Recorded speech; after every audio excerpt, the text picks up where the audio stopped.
Hello friends, অনেক দিন হয়ে গেল তোমাদের সাথে দীঘার সেকেন্ডের ভিডিও শেয়ার করাই হচ্ছে না। এটা ছিল দীঘাতে সেকেন্ডের ফার্স্ট পার্ট।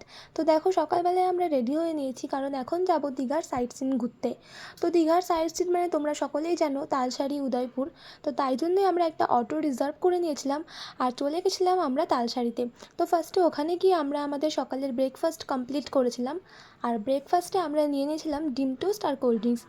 আর তারপর দেখতে দেখতে আমরা চলেও এসেছি তালসারিতে। তালসারিতে আসার পরই আমরা একটা নৌকা বুক করে নিয়েছিলাম, আর তারপর আমরা চলে গেছিলাম একটা দ্বীপে। সেখানে গিয়ে আমরা ফটো ভিডিও করার পর আমরা চলে গেছিলাম উদয়পুরের উদ্দেশ্যে। আর তালসারিতেই আমরা একটা জায়গার থেকে খেয়ে নিয়েছিলাম আখের রস। তো তারপরে আমরা উদয়পুরে চলে গেছি। আর তারপর উদয়পুরে গিয়ে আমরা 3টে স্কুটি বুক করে নিয়েছিলাম, যেহেতু আমরা 9জন ছিলাম তাই 3টে স্কুটিতেই হয়ে গেছিলো। আর তারপর ওখানে গিয়ে আমরা একটুখানি আনন্দ মজা করে ফটো ভিডিও শ্যুট করার পর চলে এসেছিলাম আমরা আমাদের রুমে। আর রুমে এসেই খাবার অর্ডার দিয়েছিলাম। তো ভিডিওটা ভালো লাগলে অবশ্যই কমেন্ট করো। টাটা।